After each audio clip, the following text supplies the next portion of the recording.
नमस्कार। News plus के विशेष कार्यक्रम में आपका स्वागत है। हम इस कार्यक्रम को इसलिए भी आपके सामने ला रहे हैं क्योंकि ये विशेष कार्यक्रम है और इसकी तमाम सारी बातें आज हम जो विषय ला रहे हैं वो आपको काफी हैरान करेंगी, आपको सॉल्यूशंस भी मिलेंगे। पहले मैं आपको बताता हूं, क्या पिता भारतीय सरजमीन में अपने ही खून के प्यासे हो गए? ये सवाल कम से कम पूरी भारतीय सरजमीन पर पिछले कई दिनों से लगातार कौंध रहा। उसके पीछे की तमाम घटनाएं हैं। कानपुर कचहरी में प्रियांशु श्रीवास्तव युवा वकील ने इसलिए सुसाइड कर लिया 5वीं मंजिल से क्योंकि उसके पिता लगातार उसे प्रताड़ित करते थे, अपशब्द कहते थे, उसे उलाहना देते थे।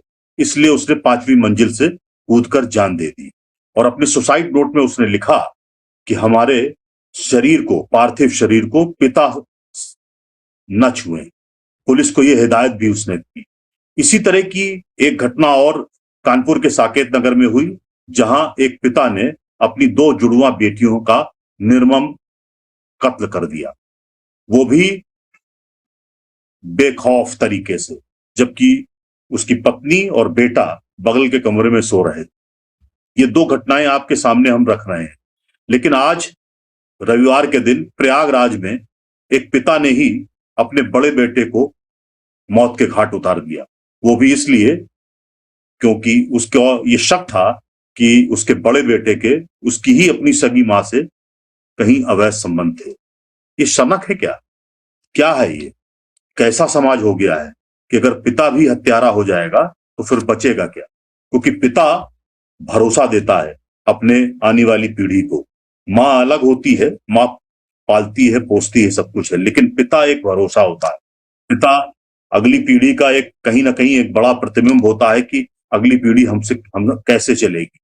एक दिशा देता है, दशा भी देता है, दिशा भी देता है और अपने बच्चों को पालता पोसता भी है। हम ये जानना चाह रहे हैं ये कैसा दिमाग हो गया है, ये क्या मनोवैज्ञानिक विसंगति है क्या? क्या दिमाग सबका बदल गया है क्या? और क्या भागती हुई जिंदगी पूरे दिमाग को कुचल रही है क्या? इन सब चीजों पर हम विस्तार से बात करेंगे। हमारे साथ माइंड पावर एक्सपर्ट होंगे डॉक्टर नरेश चंद्रा जी, और उनसे तफसील से बात करेंगे बिंदुवार, और फिर आपको एक सोल्यूशन भी मिलेगा कि आखिर इस भौतिकवादी समाज में इतना बिगड़ा हुआ समाज क्यों हो रहा। बहुत सारी चीजें हैं। ये माना जाता था कि कोई पत्नी पति का कत्ल कर सकती है, बेटा कभी पिता का भी कत्ल कर सकता है, लेकिन इधर पिछले 1 हफ्ते में लगातार वो घटनाएं हो रही हैं जिसमें पिता ही अपने खून के प्यासे हो। इस पर बात करेंगे। डॉक्टर साहब नमस्कार। नमस्कार सर, नमस्कार जी सर। कार्यक्रम थोड़ा सा विषय से ये कह लीजिए कि आम आदमी से जुड़ा हुआ विषय है। डॉक्टर साहब, इसमें तफसील से आपसे बिंदुवार चर्चा जरूर करेंगे। 3 बड़ी घटनाएं हम आपके सामने साझा कर चुके हैं। एक घटना और आपसे हम साझा कर रहे हैं जो बिल्कुल लेटेस्ट है, ठीक है ना? बुलंदशहर में खुर्जा नगर है, वहां पर कल जिम में पार्टी हो रही थी, बर्थडे पार्टी हो रही थी। तो बर्थडे पार्टी का नतीजा ये हुआ कि एक सज्जन ने केक काटा और केक काटकर उसे एक व्यक्ति के चेहरे पर लगा दिया। वो व्यक्ति इतना ज्यादा नाराज हो गया कि उसने नगर पालिका के परिषद के जो सभासद हैं संजय सैनी, उनके भाई, उनके भतीजे और उनके चचेरे भाई की गोली मारकर मौके पर ही निर्मम हत्या कर दी। मतलब शॉर्ट टेम्पर्ड। क्या त्वरित आपको इतना गुस्सा आ जाए कि आप किसी की सामने वाले की हत्या कर दें? ये भी एक घटना मैं इसी के साथ आपको जोड़ भी रहा हूं। आखिर क्या हो गया है समाज को? तो थोड़ा सा आप इसमें अपने नजरिए से रखिए। और क्या ये माइंड पावर, एक्सपर्ट तो आप ही हैं, लेकिन माइंड पावर क्या हमारा डिस्टर्ब हो गया है क्या? डॉक्टर साहब। जी जी जी जी, बहुत बहुत धन्यवाद, आपने हमें अपनी बात रखने का मौका दिया। तो जैसा कि हम लोग बात कर रहे हैं माइंड पावर, तो सर देखिए, जैसे जैसे युग आगे बढ़ रहा है और सूचनाओं का एक विस्फोट हो रहा है और तमाम चीजें, नए नए टूल्स आ रहे हैं, नई नई चीजें आ रही हैं, तो उससे होता क्या है कि हमको सारी चीजें उसी माइंड में से उनको हम प्रोसेसिंग करते हैं, लेकिन हमारा माइंड उस रेशियो में बढ़ नहीं रहा है। हमारा माइंड जो है उसी क्षमता से काम कर रहा है। भले जो 5 साल पहले करता था वो उसी क्षमता से आज काम कर रहा है। माइंड में कोई वृद्धि नहीं हो रही है, लेकिन दुनिया में फिल्मों का स्टाइल बदल गया है, नए नए टूल्स आ गए हैं, तो अब हमारा माइंड अंडर प्रेशर है। लेकिन इसका क्या है कि माइंड अंडर प्रेशर में नहीं है, माइंड में बहुत पावर है। हमारे माइंड के अंदर असीमित शक्ति है, लेकिन हम लोग उसको समझ नहीं पा रहे, और समझ नहीं पा रहे तो हम उसका प्रयोग नहीं कर पा रहे। तो कहीं ना कहीं क्या होता है कि नई नई हमारे जो इच्छाएं होती हैं, नई नई जरूरतें होती हैं, बच्चे हमारे नई नई डिमांड रखते हैं, तो क्या होता है कि हम उसी माइंड से जब उसको उत्तर देते हैं या सोचते हैं, तो हमको लगता है कि हम सही से उसका आंसर देने की स्थिति में होते नहीं है। उसका नतीजा ये निकलता है कि हमें उसमें गुस्सा आने लगती है, और जब गुस्सा आने लगती है तो फिर हम उल्टे सीधे टाइप से रिएक्शन करते हैं, और उसका ये परिणाम होता है। लेकिन होना क्या चाहिए, अगर हम अपने माइंड को ठीक से समझ लें और माइंड की जो हमारी एक्चुअल शक्ति है उसका हम अगर प्रयोग करना सीख जाएं, तो बड़ी से बड़ी समस्या का समाधान हम बड़े प्रेम से दे सकते हैं। आपने देखा होगा कुछ लोग ऐसे हैं कि 8 साल की उम्र है और वो उस उम्र में आईएएस वाले लोगों को पढ़ाते हैं, या मान लीजिए बहुत सारे ऐसे लोग हैं वो हर परिस्थिति में रिलैक्स रहते हैं, वो बिल्कुल एक्साइटेड नहीं होते हैं। तो वो भी लोग हैं, वो कहीं ना कहीं उन्होंने अपने माइंड की सारी पावर को चैनलाइज किया है, और वो अपनी माइंड पावर को यूज कर लेते हैं। लेकिन आम आदमी क्या होता है, जो हमारा जो करीब 5% माइंड है उसी पे डिपेंड रहता है, और वो 5 पे डिपेंड है, सूचनाएं बढ़ रही हैं, इस वजह से वो प्रेशर में आ जाता है। अब ये जो 5% वाली बात है, मैं उसका थोड़ा बताना चाह रहा हूँ। हमारा माइंड मुख्य रूप से 2 प्रकार से कार्य करता है। एक पार्ट जो है वो कॉन्शियस माइंड कहलाता है, चेतन मन, और दूसरा हमारा कहलाता है अवचेतन मन। तो सर उसमें ये है कि चेतन मन में ताकत नहीं है, चेतन मन डिसीजन लेता है, क्या काम करना है ये हमारा चेतन मन तय करेगा, और सारी शक्ति हमारी अवचेतन मन के अंदर है। अवचेतन मन स्वयं डिसीजन नहीं लेता है। दो बातें हैं, चेतन मन काम कर नहीं सकता और अवचेतन मन डिसीजन नहीं ले सकता।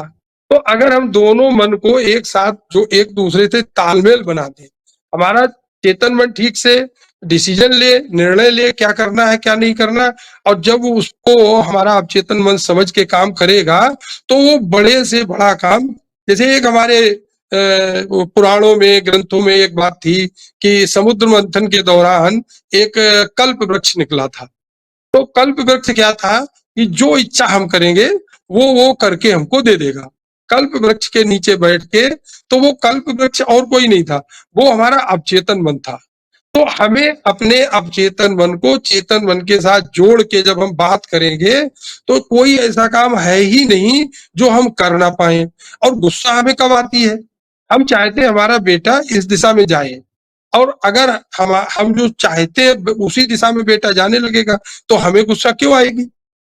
सवाल ये होता है, हम्म। बेटा हमारी बात नहीं मानता, पिताजी बेटे की बात नहीं मानते, पत्नी पति, ये समस्या आ रही है। आ क्यों रही है कि चेतन और अवचेतन मन के बीच में जो कांटेक्ट है, जो बॉन्ड है, वो है ही नहीं। तो इसलिए वो अलग अलग दोनों काम कर रहे हैं।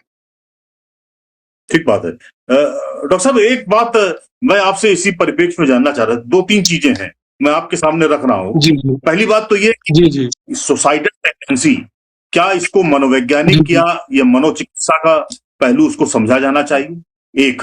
दूसरा, क्या ये सामाजिक जी रीति है या सामाजिक समस्या है कि सुसाइड की निरंतर प्रक्रिया चल रही है, कोई लड़का है, कोई लड़की है, कोई शादीशुदा महिला है, वो सब सुसाइड कर रहे हैं। ये एक चीज, एक टेंडेंसी डेवलप हो गई। लेकिन क्या आपको लगता है आने वाले वक्त में ये जो सोशल मीडिया का जो तेवर है वही हमें परेशान कर रहा है या कुछ और है?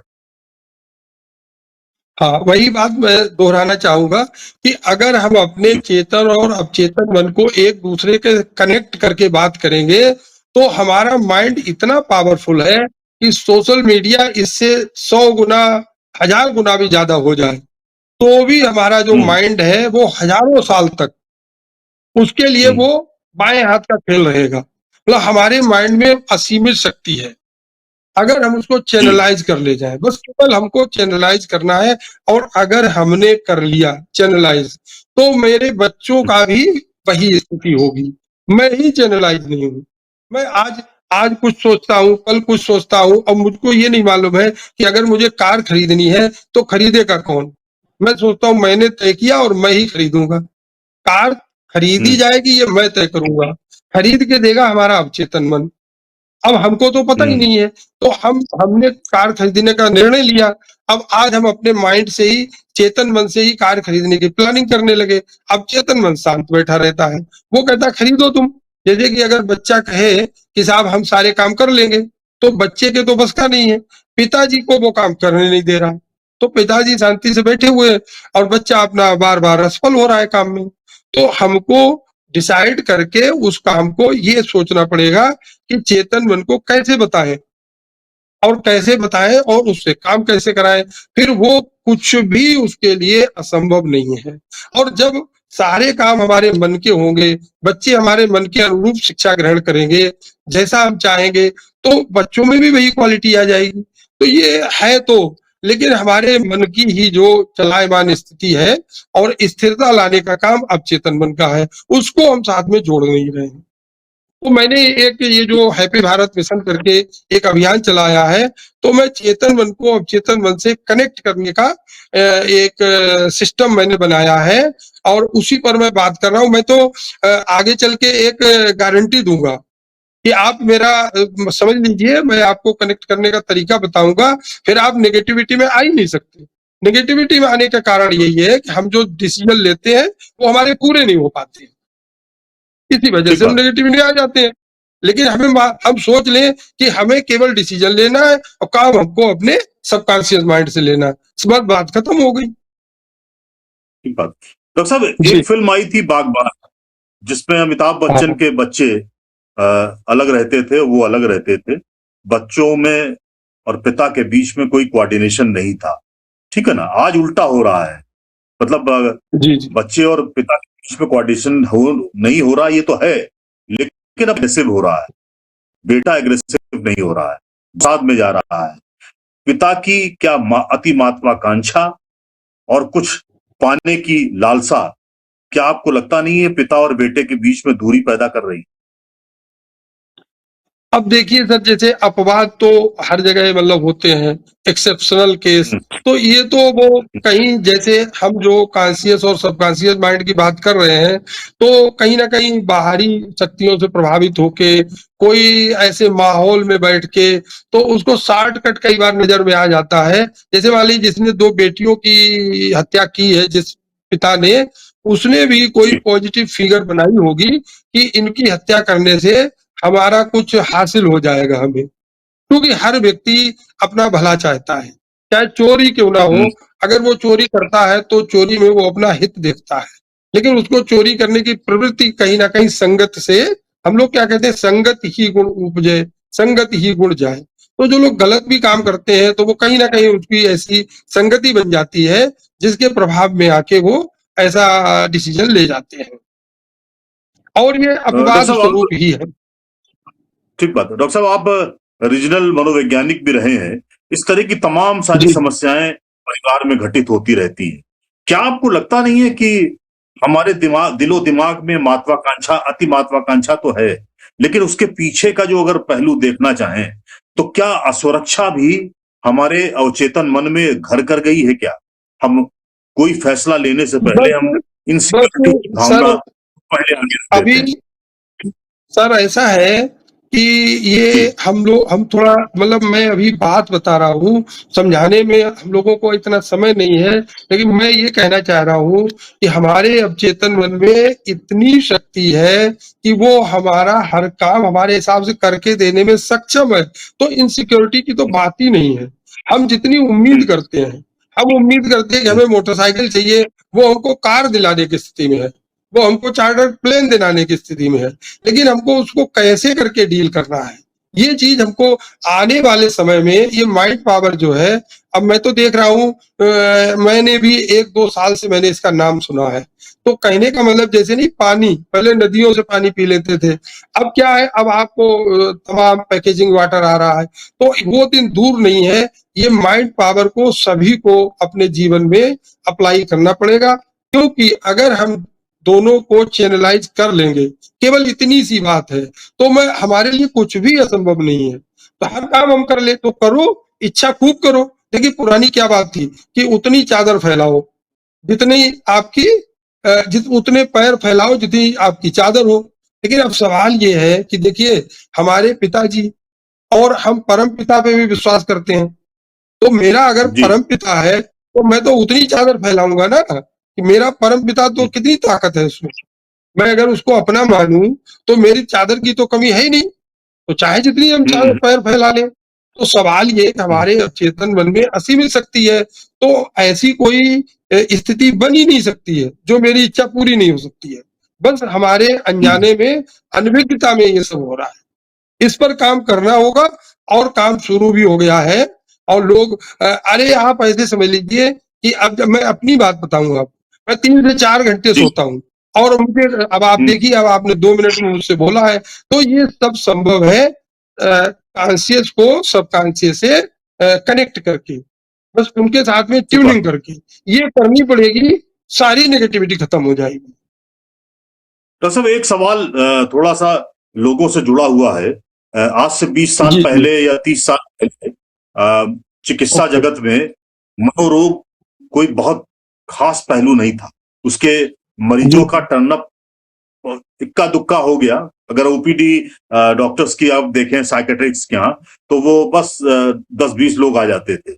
आज की तारीख में भागती हुई जिंदगी जब हम देख रहे हैं, तो आज की तारीख में उसमें 2 गुने का फर्क आया है। पहले जब 100 मरीज ओपीडी में अगर आते थे, तो आज की तारीख में मनोरोग के 300, 350, 400 मरीज आ रहे हैं। कहीं ना कहीं ओके। मेंटल स्ट्रेस है, मेंटल प्रॉब्लम है। तो ऐसे में डॉक्टर साहब हमें क्या करना चाहिए? मतलब लेमैन की तरह परिवार में क्या करना चाहिए, और इंडिविजुअल कैपेसिटी पे हमें क्या करना चाहिए कि अगर हमारा दिमाग इधर उधर हो रहा है, वो कहीं दूसरी चीजें सोच रहा है, फिर कभी पॉजिटिव सोच रहा है, फिर निगेटिव सोच रहा है, ऐसी परिस्थितियों में इंडिविजुअल कैपेसिटी में क्या करना चाहिए, और परिवार के लोगों को क्या देखना चाहिए और क्या करना चाहिए? सबसे पहली बात तो ये है कि हमको अपने विचार में थोड़ी-सी स्थिरता लानी है। हमें बहुत जल्दी-जल्दी विचार नहीं बदलने हैं। हमारा होता क्या है कि अवचेतन मन हमारा बहुत धीरे-धीरे बात को समझता है। अगर कोई बात हम हम्म, कम से कम 21 दिन तक रिपीट करें, तब वो बात अवचेतन मन को समझ में आएगी, और फिर वही कार्य वो करके दे देगा। काम छोटा या बड़ा उसके लिए मायने नहीं रखता है। उसको आप जी। कंटिन्यूअसली सेम बात बोलो। हम क्या करते हैं हम्म, कि हम रोज विचार बदलते हैं। अगर हमने आज हम्म, बोला कि हमको ये चाहिए, और जब तक हमारा सबकॉन्शियस माइंड सोचता है कि ये काम हम करके दें, उस दूसरे दिन हम विचार बदल देते हैं। हमारी कोई दूसरी डिमांड हो जाती है, तीसरे दिन हमारी कोई दूसरी डिमांड हो जाती है। एक छोटी सी बात आपको बताना चाहूंगा कि किसी ने कहा कि हम जो मांगते हैं वो ईश्वर एक जगह लिख के रख देता है कि इस व्यक्ति को हमें ये देना है, लेकिन वो सोचता है थोड़ा इंतजार करके देंगे। तो फिर दूसरे दिन देखता है हम दूसरी चीज मांगने लगते हैं, तीसरे दिन देखता है हम तीसरी चीज मांगने लगते हैं। वो सोचता है जिस दिन ये सेम चीज मांगना शुरू कर देगा, हम इसको उस दिन देंगे, जब ये चीज बदलना बंद कर देगा। और हम बदलना कभी भी बंद नहीं करते हैं। तो यही हमारी प्रॉब्लम है। हम मांगे, हम सब कुछ मांगे, बड़ी से बड़ी चीज मांगे, लेकिन धीरे धीरे मांगे, धैर्य रखें, हमें सब कुछ मिलना शुरू हो जाएगा। ठीक बात है। डॉक्टर साहब एक एक थोड़ा और आपसे जानना चाह रहे थे। धार्मिक पृष्ठभूमि से लगा हुआ एक सवाल है। कहा जाता है कि जी हमारे सनातन धर्म में कहा जाता है, वैसे तो सभी धर्मों में है, इस्लाम में भी है, बाइबल में भी है, बौद्ध धर्म में भी है, कि आप बहुत परेशान हो तो ईश्वर की आराधना में अपना दिलो दिमाग लगा देना चाहिए। मतलब कंसंट्रेट होकर आप सोचिए ईश्वर के प्रति। तो क्या उससे हम, आपको लगता है एक तरह का ध्यान लगाने से, क्या आपको लगता है हम दिमागी जो हमारा पूरा सिस्टम है या दिमागी ताकत है, उसको हम एक पॉजिटिव डायरेक्शन में ले जा सकते हैं क्या? बिल्कुल ले जा सकते हैं। ध्यान से ये तो देखिए, ध्यान जो है हमारे मन का भोजन है। जैसे हमारे शरीर को भोजन चाहिए, ऐसे ही हमारे मन को भोजन चाहिए, हमारी आत्मा को भी भोजन चाहिए। और हमारा जो शरीर है वो 3 पहिए के वाहन जैसा है। जैसे ई-रिक्शा है, उसमें 3 पहिए होते हैं, तो हमारे शरीर में भी हमारा मन है, शरीर है और आत्मा है। हम क्या करते हैं, केवल शरीर के भोजन तक सीमित हैं। हम अपने मन को भी वो भोजन नहीं दे पा रहे हैं जो देना चाहिए। मन का भोजन है मन का सकारात्मक भोजन विचार, है सकारात्मक विचार। जी। और आत्मा का भोजन है मेडिटेशन, ध्यान। तो अगर हम ये तीनों काम ठीक से करें, ऐसी जगह न बैठे जहां नकारात्मक बातें होती हैं। संगत ही गुण उपजे, संगत ही गुण जाए। अगर हम हल्का भोजन करें और जो भी टाइम हो, 10 मिनट, 15 मिनट, 20 मिनट मेडिटेशन करें और सकारात्मक माहौल में बैठे, तो हमारा जीवन संतुलित हो जाएगा और हमको अच्छी फीलिंग आनी शुरू हो जाएगी और हम खुश हो जाएंगे। अल्टीमेट एम तो हमारा खुशहाल होना है। पैसा कमाना या ठीक। कार खरीदना कोई अल्टीमेट लक्ष्य नहीं होता है। जी। डॉक्टर साहब, एक मैं आपसे वो टिप्स भी जानना चाह रहे थे कि अगर कहीं निगेटिविटी आपके परिवार में या किसी व्यक्ति के जीवन में अगर आ गई है तो कैसे उसको निकालें, और इन सब चीजों से बचने के लिए दिमागी तौर पे आप स्वस्थ रहें, इसके लिए हमें क्या जतन करने चाहिए? एक तो यही है कि संग, ये तो हमारे धर्म में भी, सभी धर्मों में ये बात है कि हम जैसे माहौल में बैठते हैं, हमारा अवचेतन मन वही माहौल ग्रहण करता जाता है। हमारे जीवन को जो संचालित करता है वो हमारा अवचेतन मन करता है। अवचेतन मन तो केवल बातों का है, बातें कर लेता जी। है, डिसीजन ले लेता है। सारी ताकत हमारे अवचेतन मन में है।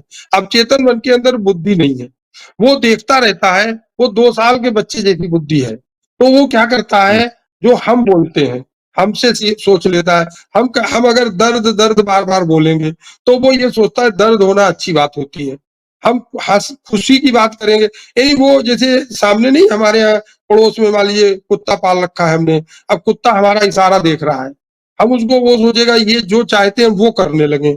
ऐसे ही हमारा अवचेतन मन हमेशा ये चाहता है कि हम जो चाह रहे हैं वो करें, लेकिन वो समझ नहीं पाता है।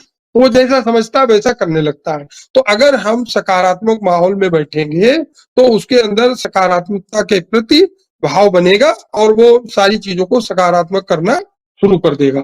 और हमें भी अच्छी किताबें पढ़नी चाहिए, अच्छी पिक्चर देखनी चाहिए और धैर्य रखना चाहिए। जो नहीं, हम लोग कहते हैं काम, क्रोध, लोभ, मोह, अहंकार, इनसे बचिए। और जो हमारे जो ज्ञान है, शील है, क्षमा है, इस टाइप की चीजें हम अगर ग्रहण करेंगे तो यही हमारे अवचेतन मन में जाएंगे। और दूसरी चीज देखिए, एक छोटा सा एग्जाम्पल बताते हैं। आपको मान लीजिए चोर दिखा, अब चोर को देख के आपको गुस्सा भी आ सकती है और उसको देख के दया भी आ सकती है। दया कैसे आएगी, हम ये सोचे भाई मेरी किस्मत अच्छी थी, आपकी किस्मत अच्छी थी, पढ़ लिख गए और नौकरी पा गए। चोर भी एक व्यक्ति है, उसको उसके मम्मी पापा ने वो गुण नहीं सिखा पाए, उसकी किस्मत अच्छी नहीं थी, वो भाई चोर बन गया। तो ये गुस्से का नहीं, ये दया का पात्र है। अगर ऐसे करके हम जितनी भी नेगेटिव चीजें हैं उनको पॉजिटिव करके ले सकते हैं। और जैसे ही पॉजिटिव लेना शुरू करेंगे, हमारा अवचेतन मन बहुत ही ताकतवर हो जाएगा और पॉजिटिव हो जाएगा। तो देखिए, जिसने अपने बेटे का की हत्या की है, उसका अवचेतन मन नकारात्मक मोड में था। और नकारात्मक मोड में कैसे पहुंचा कि उसको चोर को देख के गुस्सा आया। कोई किसी ने रोड पे अगर अपनी हार्न बजा दिया तो उसे गुस्सा आया। तमाम जगह कोई उसके मन का काम नहीं हुआ, खाना उसके मन का नहीं बना, तो तमाम गुस्सा इकट्ठे होते होते होते होते और अब चेतन मन, जैसे हमारे खेत में हम बीज बो देते हैं, ऐसे ही अब चेतन मन में हम विचार बो देते हैं और वो विचार बढ़ना शुरू हो जाते हैं। अगर हम किसी से भी थोड़ा गुस्सा है, यही बढ़ते बढ़ते बढ़ते गुस्सा जबरदस्त हो जाती है। जब ये गुस्सा लिमिट को पार कर जाती है, तब हम ये किसी की हत्या करने जैसा डिसीजन ले जाते हैं। तो अगर हम समझ जाएं तो इन विचारों को हम बदल भी सकते हैं। हम, हमारे पास ऐसी टेक्निक्स हैं कि अब चेतन मन में से नेगेटिव विचार हटा के हम पॉजिटिव विचार ला सकते हैं, लेकिन इसके लिए समय चाहिए होता है। ठीक बात है। डॉक्टर साहब, तमाम घटनाएं हुई, पिता ने बच्चों को मारा, ये एक कहीं ना कहीं अभिशाप भी किया, एक मैसेज आ रहा है सोसाइटी में। इसको ठीक करने के लिए बतौर मतलब माइंड पावर एक्सपर्ट के तौर पर आप रीजनल मनोवैज्ञानिक भी रहे हैं, उसके तौर पर सोसाइटी को क्या सोचना चाहिए या लोगों को क्या सोचना चाहिए कि हम इस ओर न जा पाए? इतना भी गुस्सा किस काम का कि हम अपने ही रक्त को ही मौत के घाट उतार दें? तो ऐसे में हमें वो 2-3-4 चीजें बताइए संक्षेप में, टिप्स, जिस ताकि लोग जो पिता हैं वो समझ पाए और जो बच्चे हैं वो समझ। नंबर एक बात तो यही है कि इसका अभिशाप से या इस टाइप की बातों से कोई लेना देना नहीं। केवल बात यह है कि हम जब से समझदार हुए हैं, मान लीजिए कि स्कूल में पढ़ने गए कक्षा 1 से, तब से हम विचार इकट्ठे कर रहे हैं। सबसे पहले विचार हमारे माता पिता से मिले, फिर हमें स्कूल टीचर से विचार मिले, फिर हमें अपने साथियों से मिले। वो विचार सारे आज तक हमारे अंदर मौजूद हैं। वही हमारी सफलता के लिए जिम्मेदार है और वही हमारी असफलता के लिए जिम्मेदार है। अगर हमें नेगेटिव विचार ज्यादा मिले तो आज हम नेगेटिव बन गए, और अगर हमें समाज में अच्छे विचार मिले तो आज हम पॉजिटिव बन गए। तो अगर हमें अच्छे विचार मिले तो मेरी कोई इसमें विशेषता नहीं है। हमको विचार मिले हैं माता पिता से, टीचर से और समाज से, और अगर मेरे अंदर नकारात्मक विचार है तो इसकी भी मेरी कोई कमी नहीं है। हमको विचार कहीं न कहीं से दिए गए। एक बात तो ये हो गई। अब सवाल ये है कि हम विचारों में बदलाव ला सकते हैं, तो वो बदलाव लाने की जरूरत है। सबसे संक्षेप में हम यही कह सकते हैं कि आप संगति बदलिए, अच्छे लोगों में बैठिए और मेडिटेशन करिए और उसको रिपीटिशन करिए। आप जो तमाम चीजें जो आपको जिस चीज पे गुस्सा आती है तो उसको आप एकांत में बैठ के सोचिए, वो रास्ता ढूंढिए जिससे आपको गुस्सा ना आए। जैसे ट्रैफिक में जाम लगा हुआ है तो आप ऐसे सोचिए कि हो सकता है हम बहुत तेजी से चल रहे होते तो कहीं एक्सीडेंट ही हो जाता, कम से कम हमारा समय ही बर्बाद हो रहा है, एक्सीडेंट होने से तो बच गया। जैसे अगर आपका 2 रुपए का नुकसान हो गया तो ऐसे सोचिए यार 100 रुपए का भी हो सकता था, वो तो नहीं हुआ। तो नेगेटिव विचार को पॉजिटिव विचार में बदलना शुरू तो करिए, महीने 2 महीने में सब बदलाव हो जाएगा। तो हम जानते ही नहीं है कि हमको मन के अलावा अवचेतन मन को भी समझना है, उसको भी ट्रेंड करना है। जब हम ये चीज समझेंगे तभी तो उस पे हम काम करना शुरू करेंगे। बहुत सरल है। हम तो एक गारंटीड बात करते हैं कि 1 महीने हमसे बात कर लो, फिर नेगेटिविटी अगर रह जाए तो फिर आप हमसे कहना।